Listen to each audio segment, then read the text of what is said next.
네, 안녕하십니까. 모난투입니다. 오랜만에 찾아왔습니다. 지금 현재 2026년 7월 22일이고요. 오후 11시 50분 가리키고 있습니다.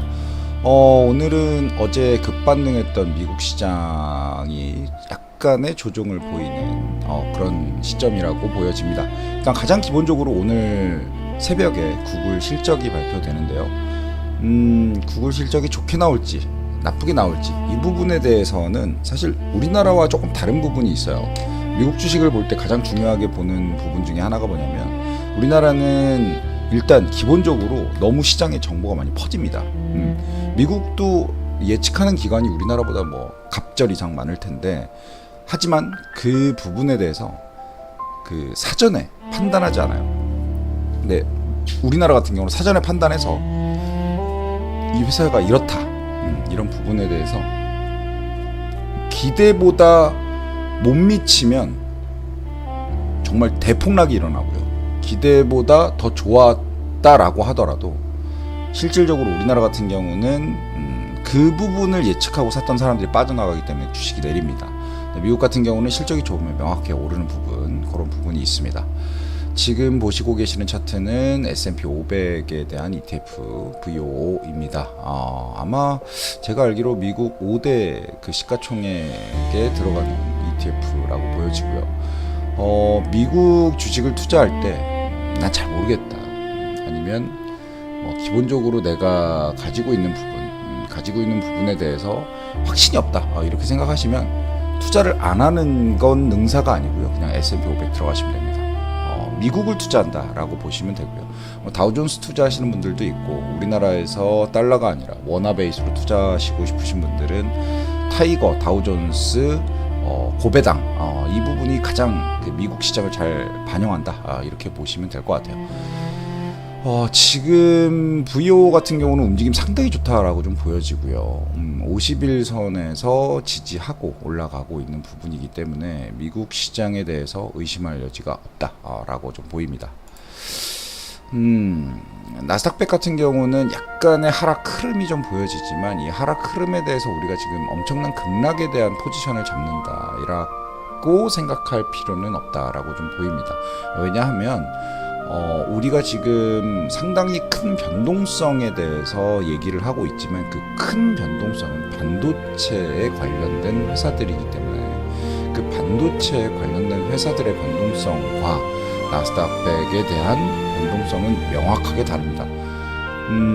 우리가 이제 엔비디아, TSMC, 브로드컴 같은 빅테크 중에 반도체를 생산하거나 반도체를 이용해서 뭔가 서버를 만들거나 뭐 등등등을 하는 회사들이 있는 반면에, 반도체 D램 우리가 요즘에 많이 보는 게 마이크론 테크놀로지라든가 샌디스크라든가 아니면 인텔 CPU 만드는 회사입니다. AMD라든가 이런 부분에 대해서 너무 이쪽으로 치우친 투자를 하고 있는 게 아닌가라는 생각이 좀 드는 게, 나스닥백은 이런 회사들로만 구성되어 있지는 않고요. 미국의 성장을 이끄는 회사들로 구성돼서 100개의 종목을 가지고 가기 때문에 상당히 다른 포지션입니다. 그래서 반도체 지수만을 투자한다라는 부분과 나스닥백을 투자한다라는 부분은 상당히 다르다, 이렇게 보시면 좋을 것 같고요.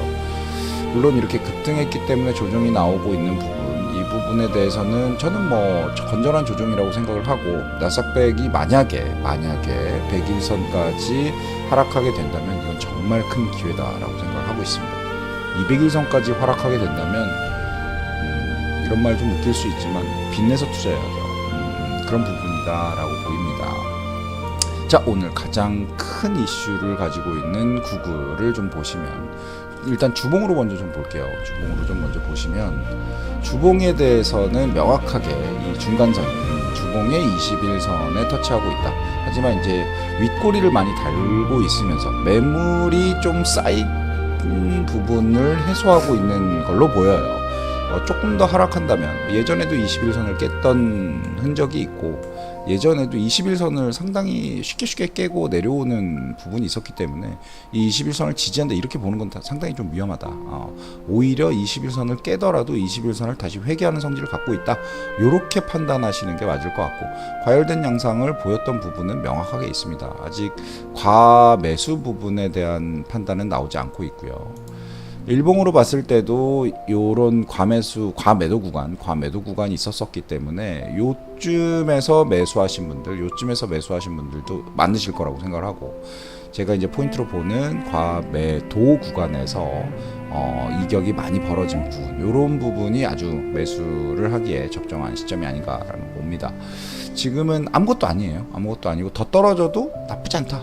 오히려 개인적으로는 일봉선 상에서는 좀 더 떨어져서 한 330불 정도까지 떨어져줘도 나쁘지 않다. 이렇게 좀 보입니다.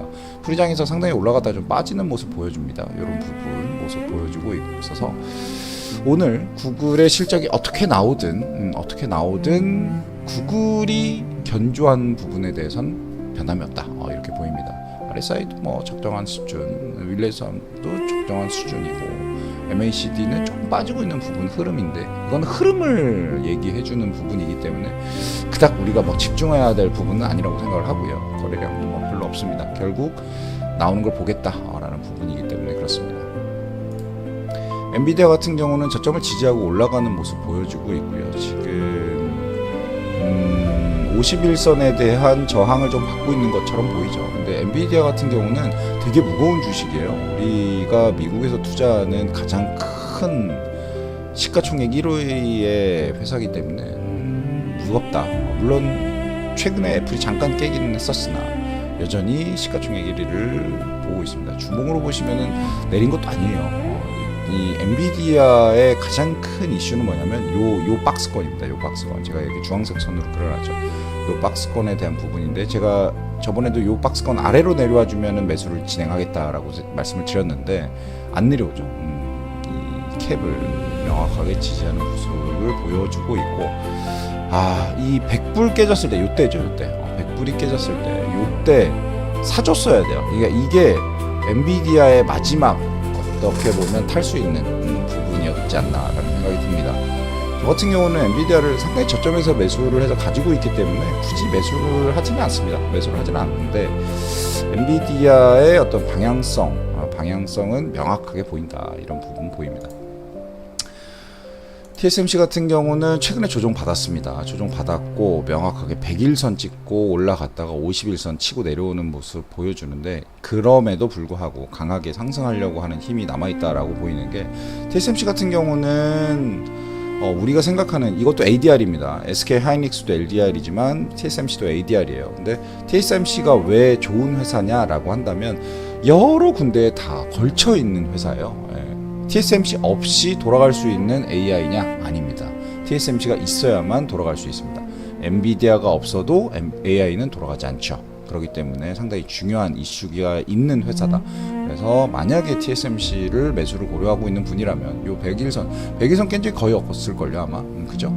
100일선 깬 적이 거의 없어요. 이렇게 100일선에 대한 지지가 나올 때는 한 번쯤 매수하셔도 나쁘지 않다라고 좀 보입니다. 브로드컴 같은 경우는 급락을 한 이후로 꾸준히 매수세가 붙는 모습 보여주고 있고요. 제가 이제 그 평단이 요쯤이죠. 요쯤에서 내려와주면 사주겠다라고 했는데 내려와지질 않대요.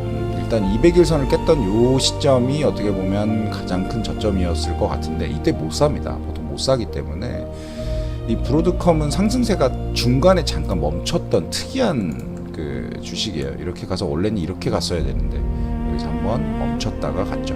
그리고 너무 과도한 매수가 있었고 매도에 의해서 지금 정상 범위 구도로 가고 있다. 이렇게 보입니다. 테슬라 같은 경우는 일봉선 상에는 깨졌어요. 깨졌고 주봉선 상에서도 100일선을 향해서 달려오고 있는 모습, 그러니까 하락하는 모습을 명확하게 보여주고 있어서 테슬라 같은 경우는 지금 같은데 그냥 조금씩 사놔도 나쁘지 않다. 테슬라의 일론 머스크죠. 일론 머스크를 뭐 이렇게 말이 많고 시끄럽기 때문에 무시하시는 분들 계신데 그럴 수 있는 사람도 아니고, 이 테슬라라는 회사가 전기차의 비중이 높기 때문에 지금 가장 문제가 되는데, 저는 개인적으로 테슬라는 전기차의 비중은 차차 적어지고 로봇과 어떤 기술력 그리고 AI의 발판이 되는 어떤 그런 테스트베드 이런 쪽으로 커질 것이라고 생각하고 있습니다. 그때쯤 되면 회사 이름을 바꿀 수도 있겠죠. 자, 스페이스X 같은 경우는 저도 매수해서 가지고 있어서 지금 마이너스가 큰데요. 스페이스X 같은 경우는 사야 되냐 말아야 되냐라고 저한테 물어보신다면 저는 그냥 조금씩 사보세요. 만약에 이게 하나에 120불이니까 한 15만원, 17만원 정도 되겠죠. 그러니까 한 주당 부담스럽다라고 느껴지신다면 소수점으로 사셔도 되겠다 이런 생각이 듭니다. 왜 스페이스X를 사야 되냐? 뭐 이거 우주에 관련된 거 되게 먼 얘기 아니냐 이렇게 얘기하시는 분들도 있는데 스페이스X가 이렇게 우주에 관련된 얘기만 하는 그런 회사가 아니에요. AI의 비중이 매출 비중에서 가장 크고요. 우리나라에서도 뭐 기업을 시중평가를 하거나 이런 부분이 있을 때 주매출원, 주매출이 뭐냐 이런 부분에 대해서 상당히 주요하게 다릅니다. 스페이스X의 주매출원은 명확하게 인터넷 서비스를 제공하는 회사이긴 합니다만 그 주매출원에서 벌어들인 그 돈을 가지고 뭘 하냐? 그러면 AI 사업을 하고 있습니다. 그럼 왜 뭐 굳이 스페이스X가 AI 사업을 하냐라고 물어보신다면 그게 지금 대세이기 때문이죠. 그 부분에 대해서는 의심할 여지는 없다고 봅니다. 그냥 저도 한 150불 정도에 물려 있으니까 많이 하락을 하고 있죠. 뭐 근데 그렇게 신경 쓰지 않습니다. 자, 벅셔 해서웨이 470불 제발 한 번만 다시 와주길. 제가 이때 매수를 한 3-4주밖에 못했던 것 같아요. 이게 약간 더 빠질 수도 있겠다 이런 생각을 했었는데 저희 오판이었고요. 명확하게 잘 가고 있는데 벅셔 해서웨이의 주식을 살 때 가장 포인트가 되는 부분은 이런 윗꼬리가 달리고 있다는 거, 누가 판고 있다라는 거죠. 그런 부분에 대해서 조금 유의를 하셨다가 이런 470불 언저리에 오면 매수를 해도, 왜냐면 470불에 오면 이렇게 과매도 플러스 과이격이 같이 나와요. 여기도 같이 나오죠. 이런 부분들에 착안해서 좀 사시면 어떨까라는 생각을 하고 있습니다. 저는 벅셔 해서웨이 같은 경우는 만약에 470불 언더까지 온다면, 언저리까지 온다면 조금 더 매수를 해서 장기 보유 포지션을 가지고 갈 것 같습니다. 참고로 벅셔 해서웨이는 배당도 없고요. 성장에 관련돼서 무슨 뭐 구글이나 애플이나 이런 회사처럼 이렇게 막 성장하는 그런 회사는 아닙니다. 다만 이 회사는 버는 돈을 그대로 배당 주지 않고 그대로 다시 재투자하는 그런 특이한 성향을 갖고 있습니다. 플롯이라고 하죠. 본인의 유동성을 더 투자를 하는, 그 본인이 가지고 있고 인수한 회사에서 발생하는 현금 흐름을, 보험회사 같은 경우, 우리나라는 그렇게 하는지 모르겠는데 미국 같은 경우는 보험회사를 내가 갖고 있으면 보험금이 들어오지 않습니까? 보험금이 들어온 부분을 투자를 해서 지급준비율이라는 게 있어요. 보험회사는 보험회사에서 지급을 해야 되는, 언제 어떤 시기에 갑작스럽게 발생하는 그런 위급사항에 대해서 지급해야 되는 부분이 있는데 그 부분을 보통은 안전한 자산으로 보유하고자 하죠. 우리나라 같은 경우도 보험회사가 지급준비를 얼마를 갖고 있느냐 이런 건 되게 중요하게 생각을 하는데, 우리 워렌 버핏 할아버지께서는 그 돈을 가지고 투자를 해서 충분히 더 벌어놓는 그런 역발상 투자를 하고 계십니다. 애플 같은 경우는 올타임 하이 찍었다가 조금 조정받는 모습이기 때문에 이건 뭐 나쁘지 않다라는 부분이고, 오히려 과열돼 있다 이런 부분이 조금 더 신경이 쓰이는 부분이고요. 애플은 명확하게 200일선 찍으면 그냥 사는 거예요. 200일선 지금 주봉만 보셔도 아시겠지만, 보시면 요 자주색선이죠. 125일선일 거예요. 주봉상에 125일선 찍으면 그냥 사면 된다. 이렇게 보시면 될 것 같습니다. 애플이 왜 잘 나가냐라고 하면, 예전에 제가 영상에서 한번 다뤘던 적이 있는데, 애플은 현금 자산을 상당히 많이 갖고 있는 회사입니다. 그러면 애플은 뭐 AI 쪽에서 뭔가 잘하고 있냐? 아니요, 잘 못하고 있어요. 근데 AI 쪽에서 잘 할 수 있는 회사냐라고 하면 잘 할 수 있는 회사 명확합니다. 왜냐라고 물어보신다면 얘네 돈이 많아요. AI에 돈이 많이 들어가죠. 그 돈을 앞에서 쏠지 뒤에서 쏠지에 대한 부분, 그 부분인데, 지금 애플이 갑자기 뭐 인텔이랑 협약을 한다는 등, SK 하이닉스와 협약을 한다는 등, 뭐 이런 여러 가지 얘기가 있죠. 돈이 많으니까 이들의 서비스를 살 수가 있는 거죠. 그래서 애플은 투자해도 된다라고 말씀을 드렸던 것 같고, 저도 그때 조금 더 투자를 했던 것 같고요. 물론 비중을 키워 나가기에는 혁신이 떨어지는 건 사실입니다. 애플 제품들 요즘에 보시면은 개인적으로는 혁신이 없어요. 옛날 거랑 다 똑같고 그냥 뭐 디자인 조금 바꿔서 나오는데 그 디자인이 그렇게 막 매력적이다 이런 것도 아니고요. 스티브 잡스가 있었으면은 아마 한탄을 했을 정도로 혁신이 없다라는 부분에 대해서는 저도 동감합니다만, 그렇다고 해서 저도 애플 아이폰 쓰고 있습니다. 아이패드도 쓰고 있고요. 그러면 불편하냐? 불편하지 않아요. 그러니까 그런 부분에 대해서 우리가 막 이렇게 얘기할 왈가왈부할 부분은 아닌 것 같다라는 생각이 듭니다. 마이크로소프트는 명확하게 저항 부딪히고 내려오는 모습 보여줍니다. 제가 마이크로소프트는 이런 저항들 뚫고 올라갈 수 있는 힘이 있냐라는 부분이 되게 중요하다라고 얘기를 했었는데, 이 과매도 영역에서 과이격이 벌어져서 올라가다가 이런 뭐 100일선에 125일선에 50일선에 이런 저항이 다 부딪히면 이거 뚫고 올라가기 되게 힘들어요. 여기서 뚫고 올라갔었잖아요. 이거 진짜 엄청난 거거든요. 엄청난 건데 이런 일이 다시 한번 일어나야 되는데 그 트리거가 지금 현재는 그렇게 보이지는 않아요. 제가 개인적으로 생각했을 때는 이 정도 떠주는 게 당연하다라고 보고, 또 다시 한번 요 바닥, 제가 주황색 선을 그어놨던 요 바닥을 다시 한번 테스트하지 않을까 이런 생각하고 있습니다. 주봉으로 보면 또 좀 명확하게 보일 거예요. 요 바닥을 테스트하지 않을까. 이거 끌고 내려가면은 뭐 솔직히 답이 없다. 이런 생각도 좀 듭니다.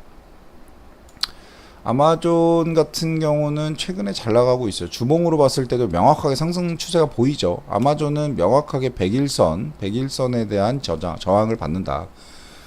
일봉으로 보면 엄청 세게 올라갈걸요.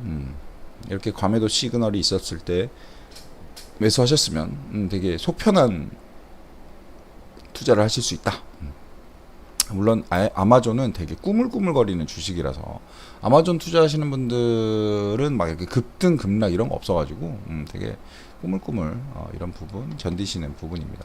팔란티어, 와 오늘 뭐죠? 팔란티어가 제가 봤을 때는 움직임이 되게 좋지 않다 이런 부분 좀 보입니다. 왜냐면 여기서 뚫어줬어야 되는데 여기서 못 뚫고 내려오는 부분, 팔란티어가 왜 이러는지에 대해서 조금 알아보고 싶긴 한데 특별한 게 없네요. 특별한 게 없어서 그냥 요즘에 이제 팔란티어와 그 엔트로픽에 대한 경쟁에 대해서 온톨로지 AI 그런 데이터 환경에 대해서 의심이 많아지는 것 같습니다. 그래도 그럼에도 불구하고 요런 장대 양봉 이런 거 되게 좋고, 음봉이 나왔으니 만약에 여기서 끌어올려서 요걸 뚫고 올라간다 그러면 여기서 또 부딪힐 거예요. 제가 보세요. 요 지점에서 또 부딪힙니다. 그래서 지금 팔란티어는 시간이 좀 필요하다. 갑자기 마벨 테크놀로지 잘 가고 있어요. 제가 언제 샀죠? 평단이 한 요 정도 되는 것 같아요. 요 정도 선이 되는 것 같은데 지금 뭐 적자를 보고 있습니다만 오늘 아마 매수가 될 것 같고요. 아마 매수가 이미 됐을 겁니다. 제가 장초반에 자동으로 매수하게끔 걸어놨기 때문에 이런 모습 되게 긍정적이다. 주봉으로 보면 뭐 답이 없어요. 이렇게 튀어서 100불에서 샀어야 되는데 지금 이미 200불입니다. 2배. 그럼에도 불구하고 이거를 투자를 안 할 수는 없다. 이렇게 보이고요. 아이온큐 완전 박살 났었죠. 와, 아이온큐 과매도 플러스 과이격까지 다 나와 있는 상태라서 오늘 만약에 사고 싶다면 오늘 좀 더 사도 되겠다. 이런 생각 좀 들고요. 저는 개인적으로는 근데 아이온큐가 되게 웃긴 게 뭐냐면 이게 잘 안 맞아요. 과매도에 과이격이었을 때 보통 이렇게 올라가고 이렇게 가줘야 되는데 얘는 하고도 떨어지는 이런 이상한 시스템을 갖고 있어요. 물론 이때 샀다가 이때 팔아도 되고 이때 샀다가 이렇게 올라갔을 때 팔아도 되는데 오늘 상당히 과매도 플러스 과이격까지 내려와 있고 RSI도 완전 바닥이기 때문에 오늘 조금 더 사줘도 나쁘지 않겠다 이런 생각 듭니다. ILN 엊그저께 엄청 해서 명확하게 제가 그려놨던 바닥 찍고 올라가는 모습 보여줍니다.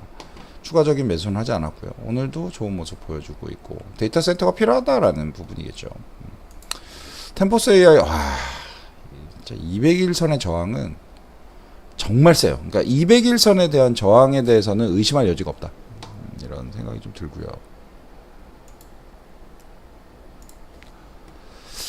전 개인적으로는 템펄스 AI 물론 미래를 보고 투자를 하긴 했었으나 이게 주봉으로 보면 명확하게 보이는 게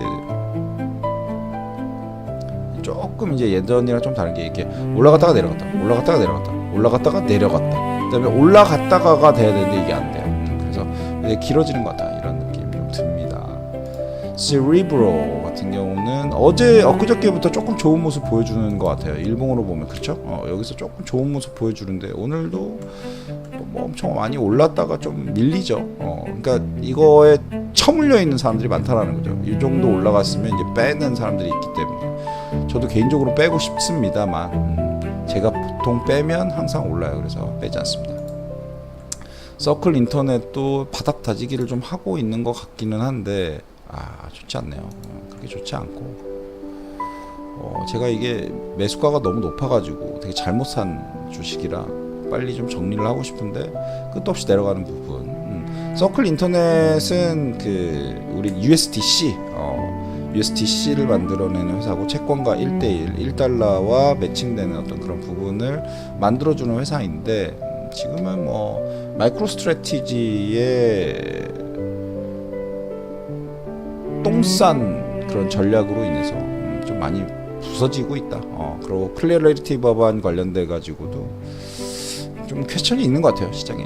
그래서 그냥 갖고 갑니다. 없는 돈 셈칩니다. 오늘 속슬 한번 볼까요? 역시 이때 산 분들도 있을 거고 여기서 산 분들도 있을 거예요. 근데 속슬 전 개인적으로는 지금 이거 급반등이 올까라는 부분에 대해서는 조금 퀘스천이 있는 게 아직 조정될 수 있는 여지가 좀 있어요. 그래서 전 개인적으로는 아직 여전히 하락 추세이기도 하고 여기서 요 저항 맞고 요 저항 맞고 내려올 수 있다라는 생각 좀 갖고 있습니다. 만약에 오히려 속슬이 이렇게 기어준다면 너무 땡큐죠. 근데 그렇지 않을 것 같다. TQQQ 하락세 명확하죠. 나사 왔네요. 나사는 과매도 구간에 왔기 때문에 오늘 매수 아마 됐을 거예요. 저는 됐을 건데 딱 좋은 시점에 매수했다. XBI죠. 바이오테크 관련된 부분도 오늘 매수됐을 텐데 뭐 나쁘지 않은 자리다. CIBR도 나쁘지 않은 CIBR은 조금 빠질 추세네요. 이렇게 급하게 좀 올랐던 부분이 조금 아쉽고 조정도 애매한 조정을 하고 나서 다시 올라가다가 고점 터치하고 바로 내려오는 부분이기 때문에 쌍바닥 찍고 다시 내려올 수 있어요. 이 정도까지도 내려올 수 있는데 최근에 보안 관련된 이슈가 상당히 커지는 상황이라서 그냥 막 떨어지진 않을 겁니다. 그냥 꾸준히 사는 게 제일 좋아요. 사이버 보안 관련돼서 의심할 수 있는 사람 있나요? 우리 지금 투자하는 사람들 중에 사이버 보안 관련돼 가지고 의심할 수 있는 사람 단 한 명도 없을 겁니다. 자, 글로벌 로봇 관련된 회사들인데 저점 찍고 올라갔다가 다시 저점까지 달려오고 있는 상황이고요. 개인적으로는 여기는 공중에 허공이 떠 있기 때문에 의미 없다고 생각하고 좀 더 내려올 수 있다라고 생각합니다. 주봉상에서는 100일선을 터치한 걸로 보이지만 오히려 주봉을 봐야 되겠네요. 주봉상에서도 얘는 200일선을 수십 개에 잘 깨는 친구예요. 그래서 여기서 이 작은 반등이 그렇게 크게 의미는 없을 것 같고 만약에 한 30% 정도까지 온다면 추가적인 매수를 더 해도 되겠다. 제가 로봇 관련된 거는 3개의 ETF로 나눠서 매수를 하는데요. 이 로보라는 부분도 있고 보츠라는 부분도 있고 코이드라는 부분이 있습니다. 다 바닥 찍고 올라가는 상황에서 샀기 때문에 나쁘지 않다. 그리고 양자 컴퓨팅도 바닥 찍고 올라가는 상황에서 샀기 때문에 나쁘지 않다라고 보이고요. 이거 되게 좋아요. 지금 개인적으로는 조금 바라보고 있습니다. 지금 원화가 약세에서 강세로 좀 돌아서는 와중에서 이렇게 내려가고 있기 때문에 TLT 같은 경우는 이걸 장기 투자하기 위해서 산다라기보다는 제가 지금 그려놓은 요 주황색 선 박스 있죠. 이 박스까지 오면 미국에서 반드시 금리를 내려요. 금리를 내리기 때문에 고민 없이 이 안에 들어와 있으면 그냥 사도 돼요. 제가 봤을 때 오늘 사도 됩니다. 오늘 사도 되기 때문에 나눠서 사도 되겠다 이런 생각 들고요. 인텔 약간 공중에 떴네요. AMD는 잘 가요. AMD가 진짜 잘 가요. AMD는 옛날로 따지면 인텔 사지 못하는 사람들이 AMD를 샀다라고 하지만 AMD가 참 사업 다각화를 되게 잘해가지고 가격 경쟁력도 있고 되게 좋습니다. 마이크론 테크놀로지도 어제 바닥 찍고 올라와서 여기까지 와 있고 샌디스크도 마찬가지고요. 퀄컴도 퀄컴 진짜 좋은 자리다. 진짜 오늘은 사고 싶네요. 근데 이거 깨고 내려올 수도 있어서 조금 퀘스천이 좀 있는 상황이고요. 그러니까 이평선으로만 봤을 땐 상당히 좋은데 과매도는 나왔는데 과이격이 안 나왔다라는 부분이 조금 아쉬운 부분이에요. 물론 천천히 매도가 되면서 이 부분에서 이제 반등 시도를 한다, 이런 부분은 되게 좋은데 저는 매수를 가려면 여기 과이격이 벌어진 시점에서 가겠다, 이런 부분입니다. 모멘텀이 이제 우리 마벨과 같이 연결되어 있는 부분인데 한번 방향을 꺾는 부분이 있고요. 일라이릴이 좀 조정받네요. 그래도 잘 갔습니다. 전력 관련된 컨스텔레이션 에너지도 계속 이거는 보고 있어요. 왜 보냐, 이게 결국은 AI가 잘 된다라고 했을 때 뒤에서 뒷받침되는 섹터는 결국 전력 섹터일 텐데 하락 추세예요. 명확하게 하락 추세고 이렇게 125일선 터치하면서 계속 내려오죠. 200일선에서 저항받았고 125일 저항받았고 여기도 마찬가지. 여기는 50일선 가다 보면 21선 저항받고 올라가겠죠. 이제 요걸 꽉 깨고 올라가려면 이걸 전체 다 돌려야 되니까 아직은 시간이 좀 있다, 이런 생각이 듭니다. 자, 오늘은 요 정도 하고요. 하이닉스 한번 마지막으로 할까요? 하이닉스의 ADR은 움직임이 나쁘지 않다. 하나 둘 셋 넷 나쁘지 않다. 근데 이게 좋냐 나쁘냐를 지금 판단할 수는 없을 것 같고 SK하이닉스가 더 약진했으면 좋겠습니다. 저 개인적으로는 한국 주식은 오늘 보지 않을게요. 한국 주식은 지금 의미가 없습니다. 의미가 없고 변동성만 너무 커져 있어가지고 그냥 좀 지켜봤다가 적당히 비중을 좀 조절해서 미국으로 들어와야 되겠다, 이런 생각을 하고 있습니다. 아무튼 오랜만에 미국장 좀 분석해봤고요. 저는 오늘 자동으로 매수되는 날이기 때문에 상당히 많은 매수가 이루어졌을 거라고 좀 보고 있고 장 초반에 매수가 이루어졌을 부분이기 때문에 다행히 초반에 조금 빠졌었거든요. 초반에 좀 빠졌을 때 좀 매수가 돼서 다행이다 라는 생각 가지고 있습니다. 조금씩 이런 자잘자잘한 것들 좀 복구해 주길 바라면서 오늘 분석 마쳐보도록 하겠습니다. 편안한 밤 되십시오. 고맙습니다.